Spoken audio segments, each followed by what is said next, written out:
اعوذ باللہ من الشیطان الرجیم بسم اللہ الرحمن الرحیم بہ نستعین وہو خیر ناصر ومعین وصلی اللہ علی سیدنا ونبینا ابی القاسم محمد وعلی آلہ الطیبین الطاہرین المعصومین المکرمین۔ گناہ شناسی کے بارے میں ہمارے دروس کا سلسلہ چل رہا تھا اور ہمارے بحث یہاں پہنچی تھی کہ گناہ کی اقسام کون سی ہیں۔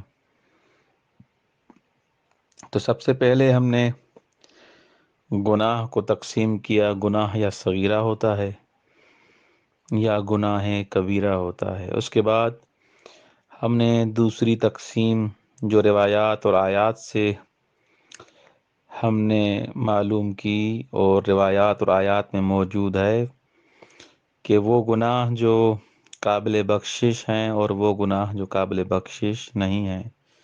جیسے شرک ایسا گناہ ہے جس کی بالآخر قیامت کے دن کوئی معافی نہیں ہے۔ باقی دوسرے جو گناہ ہیں ان کی معافی مل سکتی ہے۔ اس کے علاوہ آج جو ہم تیسری تقسیم کرنے جا رہے ہیں وہ ہے حق اللہ اور حق الناس کے بارے میں۔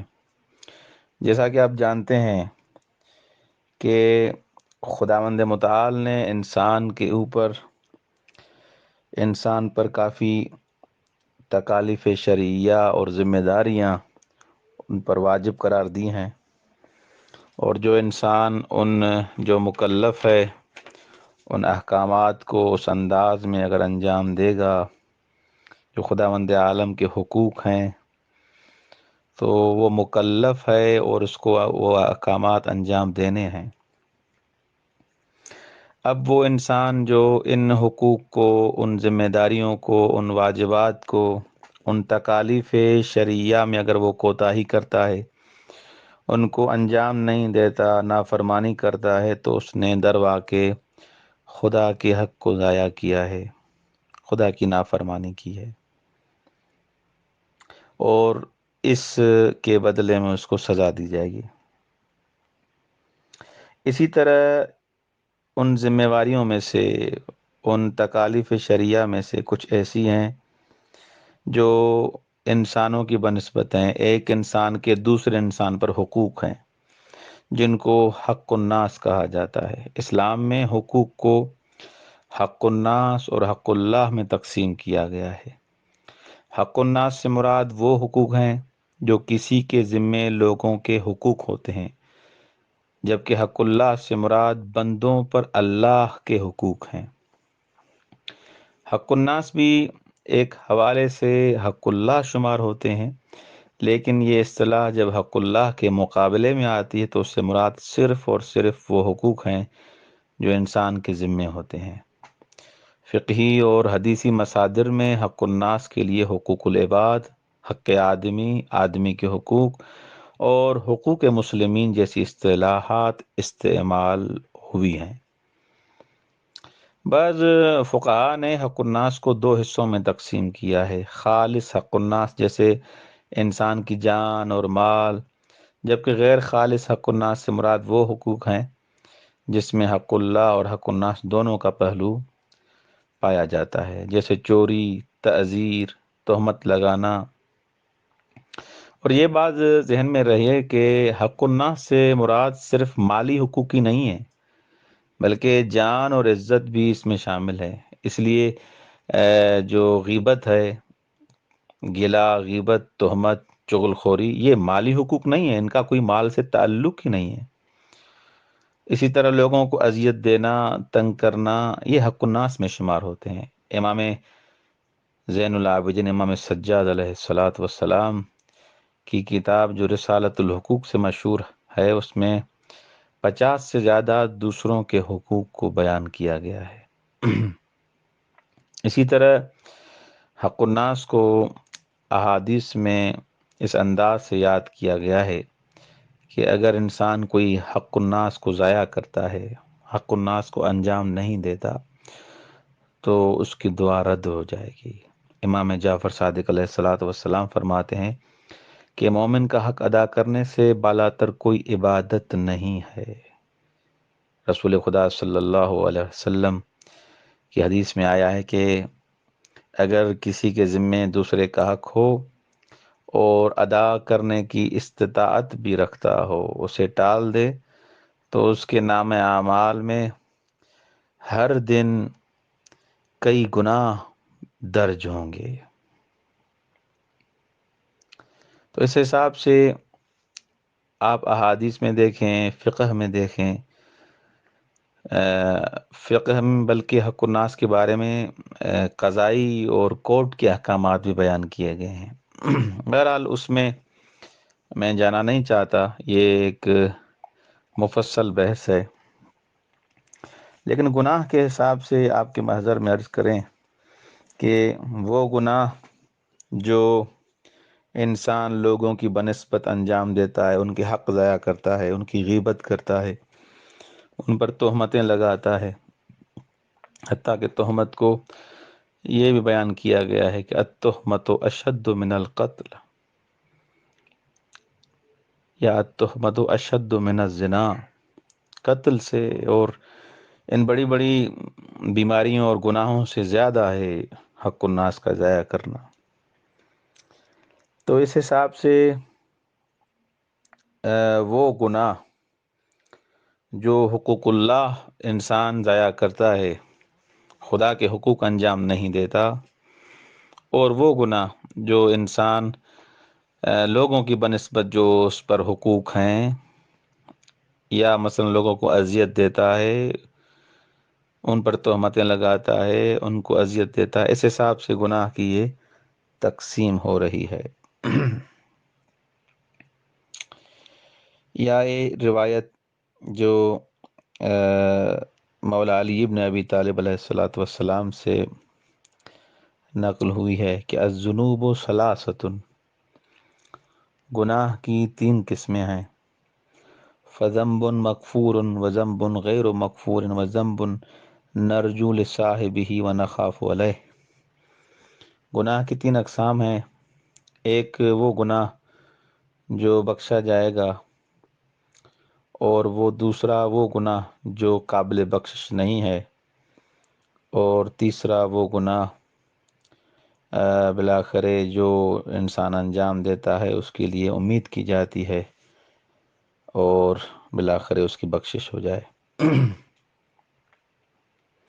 وَأَمَّا الذَّنْبُ الَّذِي لَا يُغْفَرُ فَظُلْمُ الْعِبَادِ بَعْضِهِمْ لِبَعْضٍ۔ توجہ کیجئے گا یہاں پر، اسی حدیث میں مولا متقیان فرماتے ہیں وَأَمَّا الذَّنْبُ الَّذِي لَا يُغْفَرُ، وہ گناہ جو قابل بخشش نہیں ہے، فَظُلْمُ الْعِبَادِ بَعْضِهِمْ لِبَعْضٍ،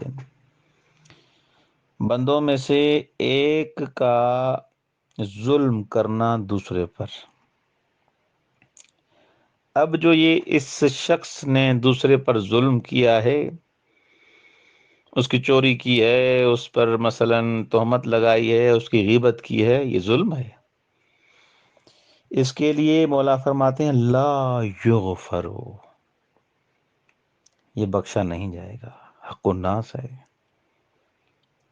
اور در واقع مولا متقیان امیر المومنین علی بن ابی طالب علیہ الصلوۃ والسلام نے یہ بیان کیا ہے کہ وہ گناہ جو قابل بخشش نہیں ہے، یعنی دیکھیں نا، حق اللہ خدا معاف کر دے گا، لیکن جو حق الناس لوگوں کے حقوق ہوتے ہیں وہ لوگ آرام سے معاف نہیں کرتے۔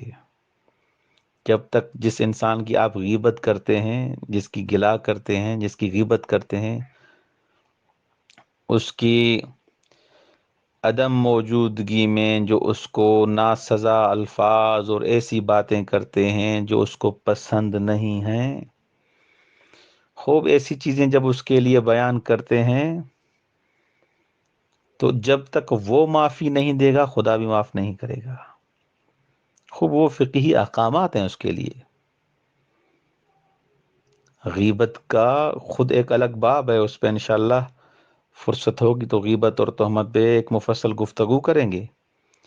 لیکن جو انسان حق الناس ضائع کرتا ہے، کسی کی ملکیت پر قبضہ کر لیتا ہے، کسی کے مال پر قبضہ کر لیتا ہے، اس کی آبروریزی کرتا ہے، اس کو تنگ کرتا ہے، اس کو اذیت کرتا ہے، اگر اس سے رضایت نہیں لیتا، اس کو راضی نہیں کرتا، خدا اس کو کیسے معاف کرے گا؟ یہ ہے حق الناس۔ اور اسی چیز کی طرف مولا متقیان نے بالآخر اسی چیز کو بیان کیا ہے، اسی حق کو بیان کیا ہے۔ وَأَمَّا الذَّنبُ الَّذِي لَا يُغْفَرُ، وہ گناہ جو معاف نہیں ہوگا، معاف نہیں کیا جائے گا، فَظُلْمُ الْعِبَادِ بَعْضِهِمْ لِبَعْضٍ، سبحان اللہ، فَظُلْمُ الْعِبَادِ بَعْضِهِمْ لِبَعْضٍ، بعض کا بعض پر جو ظلم ہوتا ہے وہ معاف نہیں ہو جائے گا۔ پہلے مولا تقسیم کرتے ہیں گناہ کی۔ الذنوب ثلاثۃ، گناہ کی 3 قسمیں ہیں۔ فذنب مغفور، وہ گناہ جو قابل بخشش ہے، جو بخشا جائے گا۔ وذنب غیر مغفور، وہ گناہ جو غیر مغفور ہے۔ وذنب نرجو لصاحبہ ونخاف علیہ، یہ 3 قسم کے گناہ، ان کی تقسیم کر کے مولا فرماتے ہیں وَأَمَّا الذَّنبُ الَّذِي لَا يُغْفَرُ، وہ گناہ جو قابل بخشش نہیں ہے، فَظُلْمُ الْعِبَادِ بَعْضِهِمْ لِبَعْضٍ، یہ کافی کی روایت ہے، جلد نمبر 2 صفحہ نمبر 443۔ تو اس حساب سے مولا متقیان کا یہ فرمان، اس کی طرف توجہ کریں۔ یا مثلا یہ روایت آپ کے محضر میں پڑھ لیتا ہوں کہ ان اللہ تبارک و تعالی اذا برز لخلقہ اقسم قسما علی نفسہ فقال وعزتی وجلالی لا یجوزنی ظلم ظالم ولو کف بکف ولو مسحۃ بکف ولو نتحۃ ما بین القرناء الی الجماء فیقتص للعباد بعضهم من بعض حتى لا تبقى لأحد على أحد مظلمة ثم يبعثهم للحساب۔ اب توجہ کریں کہ مولا متقیان اس روایت میں کس انداز سے بیان کرتے ہیں کہ خداوند متعال نے اپنی عزت اور عظمت کی قسم اٹھائی ہے اور فرمایا ہے کہ مجھے اپنی عزت اور جلال کا قسم کہ میں کسی بھی ظالم کے ظلم کو معاف نہیں کروں گا۔ وعزتی وجلالی لا یجوزنی ظلم ظالم، لا یجوزنی ظلم ظالم، کسی ظالم کے ظلم کو میں معاف نہیں کروں گا۔ خداوند متعال نے اپنی عزت اور جلال کی قسم اٹھائی ہے، خدا کی قسم۔ بہرحال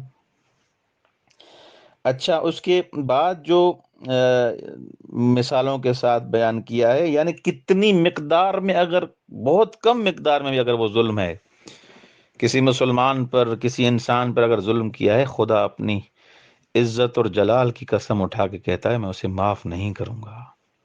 خود مولا کی گناہوں کی جو تقسیم ہے اور اس روایت سے جو اس انداز میں بیان کی گئی ہے،